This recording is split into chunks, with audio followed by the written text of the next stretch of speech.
Nick's phone went dark. The Dallas show? Canceled. No explanation, no warning, just gone. Meanwhile, 1,500 miles away, Olandria was posting skyline shots from a Vegas hotel room at midnight, and nobody knew why she was there. Not a single soul could figure out what was happening.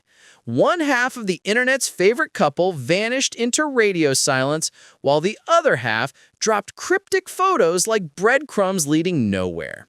This is Nicolandria, and if you've been following Love Island USA Season 7, you know that when Nick disappears without telling anyone, something massive is about to go down. Because this is the same guy who let us know when he needed a mental health break, the same guy who keeps his people updated. So when he goes ghost, that's when Nicolandria Nation starts walking. But here's what most people don't realize about Nick and Olandria. This wasn't supposed to be their story. They weren't meant to end up together. In fact, for most of the season, they were actively trying not to be together. And the journey that led them from that first night with Ace and Taylor to becoming runners-up, that's a story most people completely missed. The real question everyone should be asking isn't where Nick went or what Olandria is doing in Vegas. The question is, how did two people who spent an entire season coupled with other people become the most shipped couple in Love Island USA history? Real quick, though, if you're part of Nicolandria Nation and you haven't subscribed yet, what are we even doing here? I need you to hit that button faster than Nick picked Olandria in challenges. And listen, I know you're thinking, I'll do it later. Later never comes. Do it now. Your future self will thank you when the next Nicolandria deep dive drops and you actually get notified. All right, let's get back to the chaos. Night 1 in the Fiji villa. Fresh faces everywhere. Everyone's trying to figure out who they vibe with, who they're attracted to, who makes sense. And that's when it happens. Olandria is sitting at the table during the first dinner, and she makes a joke, a breast milk joke, about Ace being so young he probably still has it on his breath. Funny, right? Light. Playful. The kind of thing you say when you're just getting comfortable. But then Nick looks down the table at her. 24 years old, baby face, heart on his sleeve, and he says something nobody expected. Hey, pretty thing down at the end of the table, I'm almost grown. No breast milk here. It was bold. It was smooth. It was the kind of line that should have been cringe, but somehow wasn't. And Olandria? She smiled. That knowing smile. The one that says, oh, okay, I see you. That moment, that was the first Nicolandria crumb. But nobody knew it yet. See, what makes this wild is that Olandria immediately turned around and picked Taylor to couple up with. The Oklahoma cowboy, the Southern gentleman, the guy who checked all her boxes on paper. And Nick, he went with other connections too. First Bel-A, then eventually Sierra. But here's what the fans noticed that they didn't. Every single challenge, they chose each other. Every blindfolded kiss, every physical competition, every moment where they could pick anyone in the villa, their bodies moved toward each other like magnets. Episode 2 had the blindfold challenge. Nick's turn comes up. He could kiss anyone, and who does he go for? Olandria. Plants one right on her. But here's the twisted part. Olandria never found out. Production apparently told everyone not to reveal who kissed who. So while Nick knew he wanted her from day 2, Olandria was completely in the dark. She's out here building something real with Taylor. Nick's falling for Sierra.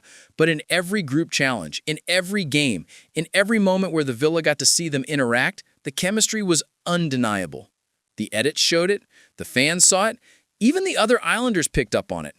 Bel-A said it herself after she left. From the beginning, Nick told me he wanted to get to know Olandria, and Olandria told me she wanted to get to know him. It was always a thing during challenges. But wanting someone and acting on it, those are two completely different things in the Love Island villa. Especially when you're loyal to other people. Especially when those other people are becoming some of the strongest couples on the show. Taylor and Olandria were solid. Like power couple solid. the kind of connection that looks unbreakable from the outside. And Nick with Sierra, they had something real too. Something that was building into one of the most stable relationships in the villa. So Nicolandria stayed in the background, a spark that nobody acted on. Chemistry that got buried under loyalty and timing and the chaos of villa life. The fans, though, they weren't letting it go. Somewhere out there, people started making edits. Nicolandria hashtags started trending. A whole nation of shippers was being born, convinced these two were meant to be together. And they were watching a completely different show than what Nick and Olandria were living. Because from where Nick and Olandria stood, this wasn't their story. They were supporting characters in each other's journeys, friends who had undeniable chemistry but were committed to exploring other connections. Until Casa Amor changed absolutely everything. Casa Amor is designed to break couples. That's the whole point. You separate the villa, bring in new bombshells, and watch what happens when temptation meets commitment. Some couples survive it, some don't. Olandria went to Casa Amor thinking about Taylor, missing him, wanting to stay loyal. But Taylor was back at the main villa with a bombshell named Clark, and things were getting complicated. Meanwhile, a guy named Zach was pursuing Olandria at Casa, but when recoupling came, he chose someone else. That left Olandria standing alone, single, eliminated. At the same time, back at the villa, Nick couldn't find a connection with any of the Casa girls. He was pursuing someone named Jaden, but she picked another guy. So when his recoupling came, Nick was also standing alone, single, eliminated. Both of them dumped on the same night. Here's where Love Island pulled one of the wildest twists in the show's history. A black car pulled up to the villa right after Nick's elimination. The door opened, and sitting inside was Olandria. They got driven to a private table lit with fairy lights under the Fiji stars. Champagne. Just the two of them. And a choice. The producer sent them a text. You can both leave the island tonight as singles. Or you can couple up and return to the villa together. Think about that pressure. These are two people who've been actively pursuing other relationships, who just got their hearts a little broken, who are processing the fact that the connections they thought were solid just fell apart. And now they're being told, choose each other or go home. This wasn't romantic. This was a business decision disguised as a love story. But they talked, really talked. For the first time all season, they had a conversation about what was actually happening between them. Nick told Olandria about Taylor and Clark, how Taylor had found someone else, how the physical connection between them was real. Olandria was hurt, you could see it on her face, but she kept listening. Then, Nick said something that changed the trajectory of everything. I've been wanting to get to know you since the beginning. I just never had the chance. Olandria admitted she'd felt the same pull, that she'd been attracted to him from night one, but never acted on it because of loyalty, because of respect for the connections they'd already built. So they made the choice. They coupled up, they went back to the villa together, and the fans lost their minds because finally, Nicolandria was real. They walked into the villa the next morning and woke everyone up, surprised the entire cast. And you know what happened next? They went straight to Soul Ties. Soul Ties was the hideaway spot, the place couples went to be alone, to connect without cameras everywhere, to get physical, get vulnerable, get real. Nick and Olandria went in there and shared a kiss that should have sealed the deal. Except it didn't. The next day, they had the conversation that broke the internet, the just friends talk.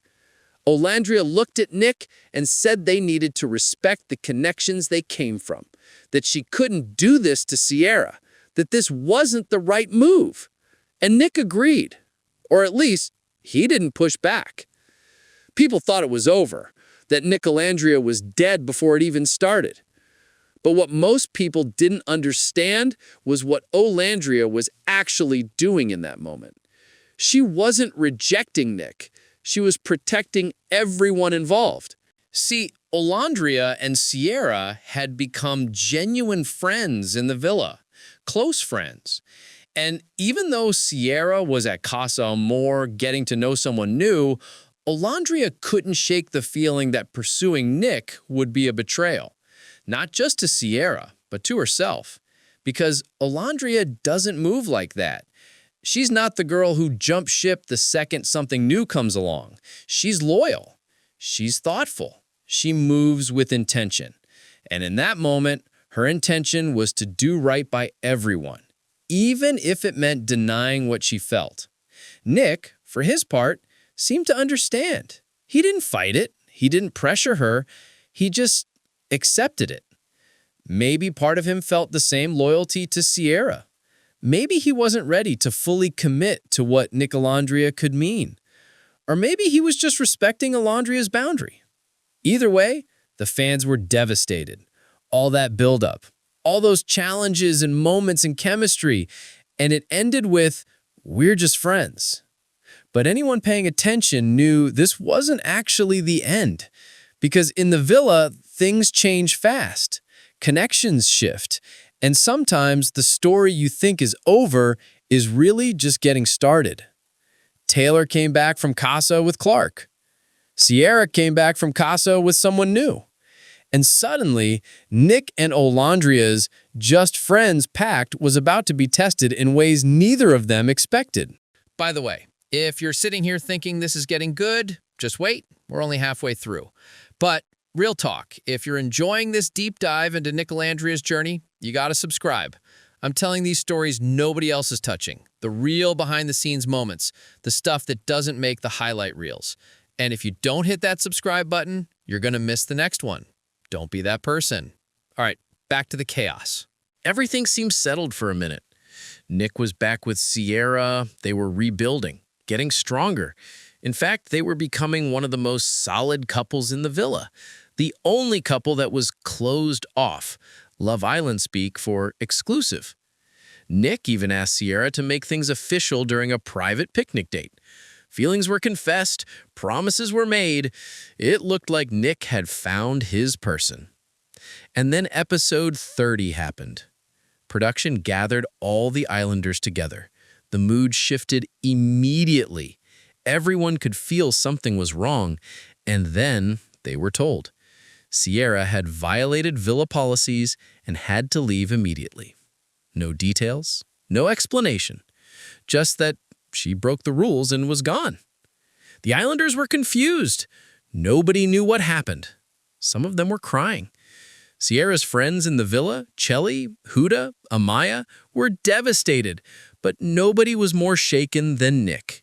He just closed off his connection with this woman, just told her he wanted to be exclusive, just started planning what life outside the villa could look like. And in one moment, she was gone. Now, here's what was actually happening outside the villa. Fans had uncovered old social media posts from Sierra's accounts, where she'd used harmful language, specifically a derogatory term targeting the Asian community. The posts dated back to 2023 and 2024, and once they went viral, the backlash was immediate and intense. People called for her removal. Petitions started. The pressure on production became impossible to ignore, and within days, Sierra was pulled from the show. What Sierra said was wrong. The hurt it caused was real, and there are consequences for those actions. That's not up for debate.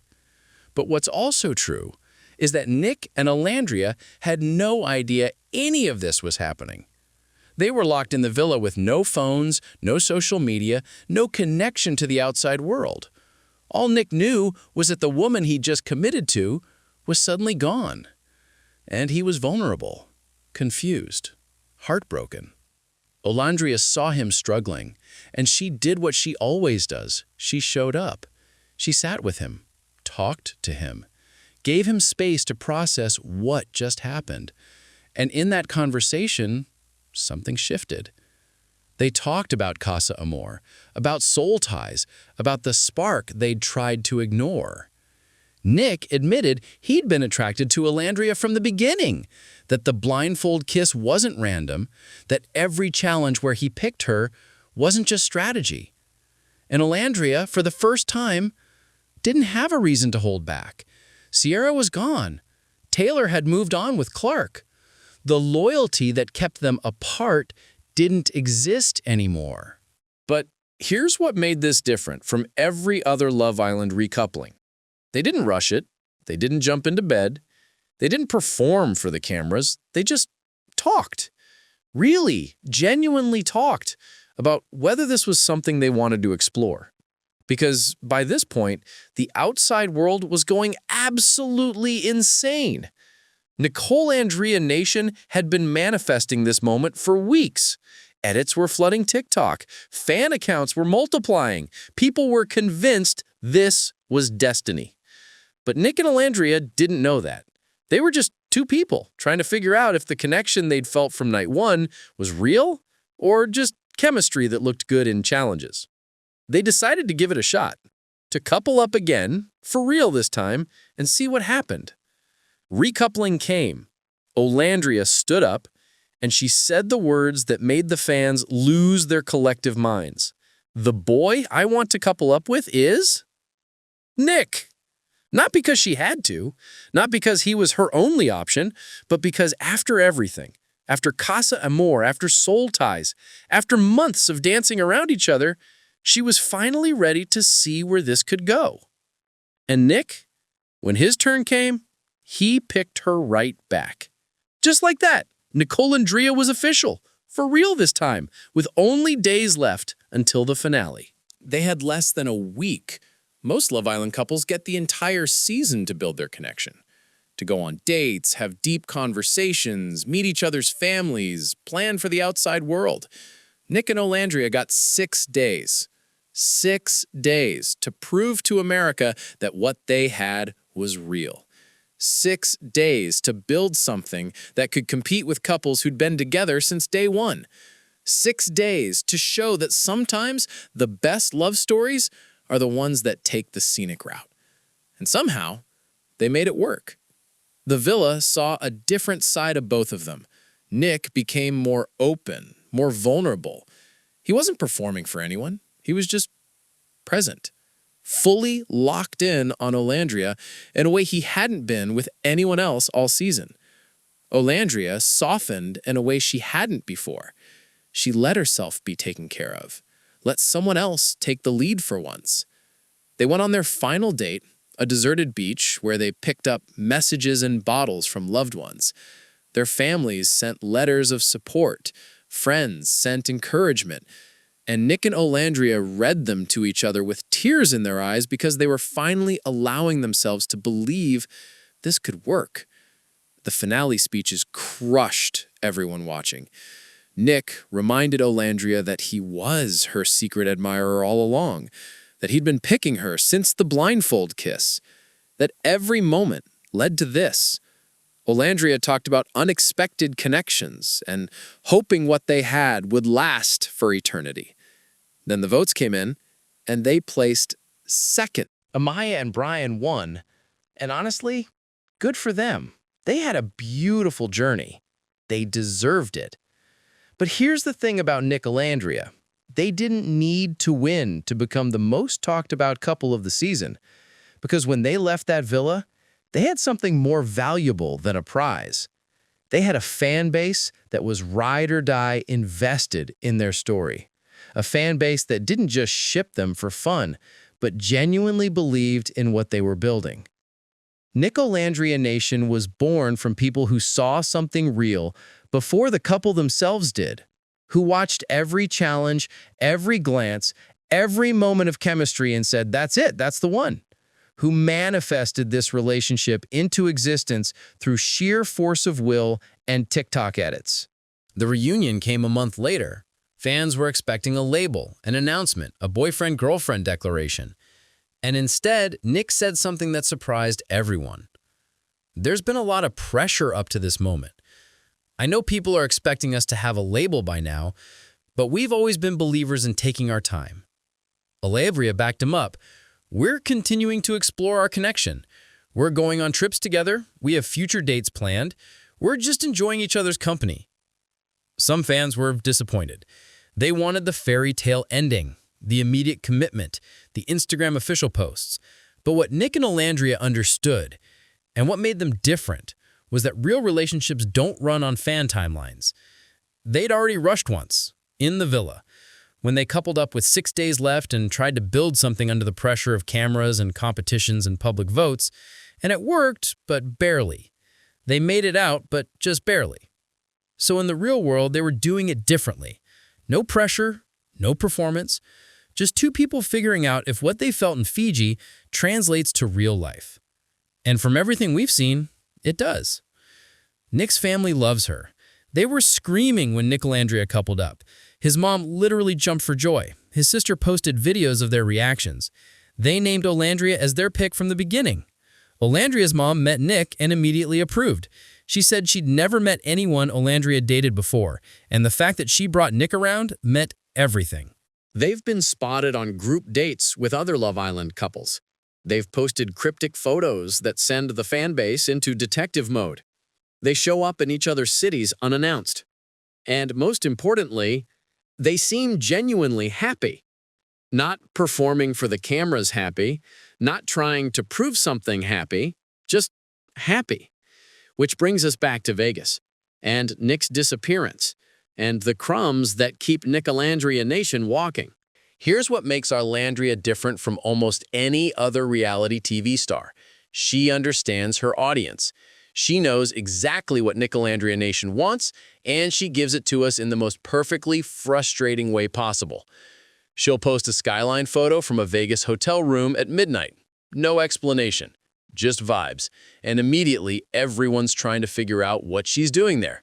Is it work, a girls' trip, a secret project? Then she'll post a morning selfie with the caption, "Good morning, angels," and we're all trying to decode whether that's directed at someone specific. Is Nick there? Is this a hint? What does it mean? Hours later, she's out at Fat Tuesday with a tall drink. Reginald from her styling team is tagged in the background, and we still don't know the actual purpose of the trip.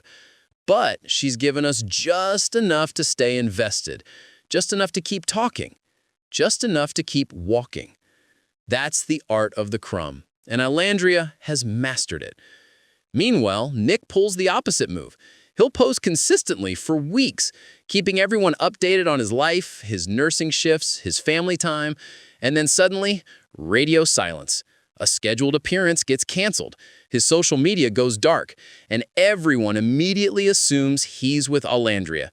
9 times out of 10, they're right. Because that's how Nicolandria operates now. They give us glimpses without giving us everything. They let us piece together the story without spelling it out. They trust that the fans who've been with them since night one will understand what they're building, even when they can't see the full picture. And honestly, it's genius, because it keeps everyone engaged without putting their relationship on display like a reality TV prop. They're not performing their connection for content. They're just living it and letting people watch from a distance. The Dallas show that got canceled? Probably because Nick was already on a plane. The Vegas mystery? Probably work-related with a side of Nicolandria time. The crumbs? Intentional enough to keep people interested, but vague enough to maintain privacy. This is what taking your time looks like in 2025. Not hiding your relationship, but not broadcasting every moment either. Giving your people enough to stay invested while protecting the parts that matter most. And the fans respect it. Sure, people joke about being fed crumbs, about having to walk for information, about needing Nicolandria Nation detective skills just to figure out where they are. But underneath the jokes is genuine appreciation for a couple that's refusing to let public pressure dictate their pace. Nick said it best at the reunion. When we look at the grand scheme of things, we're just taking our time and investing in the real world and enjoying each other's company. That's it. That's the whole strategy. Enjoy each other. Invest in what's real. Don't rush for the cameras or the fans or the algorithm. Just build something that lasts. Which, if we're being honest, is exactly what people have been rooting for since the breast milk joke on night 1. So let's bring it back to the real question. Why does this couple work? Why did fans ship them before they even shipped themselves? What is it about Nicolandria that captured the internet's attention in a way most Love Island couples never do? It's the journey. The fact that they weren't easy, that they didn't follow the standard reality TV love story formula, that they had genuine obstacles, other connections, loyalty, timing, that kept them apart. And when they finally came together, it felt earned. Reality TV trains us to expect instant gratification, love at first sight, immediate chemistry translating to immediate commitment. But Nick and Olandria showed us something different. They showed us that sometimes the best connections are the ones you don't force, the ones that develop naturally over time, the ones that survive despite every reason they shouldn't. They could have gotten together after Casa Amor and coasted to the finale as a power couple. Instead, they said, just friends, and respected the connections they came from. They could have rushed into a relationship after the show to capitalize on the hype. Instead, they took their time and built something real. And now they're out here living their lives, dropping crumbs, keeping fans engaged, and refusing to let outside pressure dictate their timeline. They're going to Disneyland together, planning trips to each other's hometowns, meeting each other's families, building a foundation that's strong enough to survive when the cameras stop rolling and the fans move on to the next season. That's why Nicolandria works. Not because they're perfect, but because they're real. Not because they gave us everything we wanted, but because they stayed true to themselves. Not because they won Love Island, but because they won something more valuable. Each other's trust, their family's approval, and a fan base that will support them no matter what. So what about you? What was the crumb that convinced you Nicolandria was real? Was it the blindfold kiss Nick never told her about? The way they kept choosing each other in challenges? The soul ties moment that should have sealed the deal but didn't? Or was it something smaller? A look, a laugh, a moment most people missed? Drop it in the comments. Let's talk about it. Because Nicolandria Nation isn't just about watching a couple, it's about being part of a community that saw something special before anyone else did. And that's worth celebrating. Until Nick reappears and Olandria reveals what Vegas was really about, we'll be here, walking, waiting for crumbs, and trusting that whatever they're building is worth the wait. Before you go, if you made it this far and you're not subscribed, what are we doing? I'm out here deep diving into the stories nobody else is telling, breaking down the moments everyone missed, giving you the real narrative behind the edited version. And I can't do that if you're not subscribed. So hit that button, turn on notifications, and let's keep walking together. Because if Nicolandria has taught us anything, it's that the best stories are the ones worth waiting for. See you in the next one.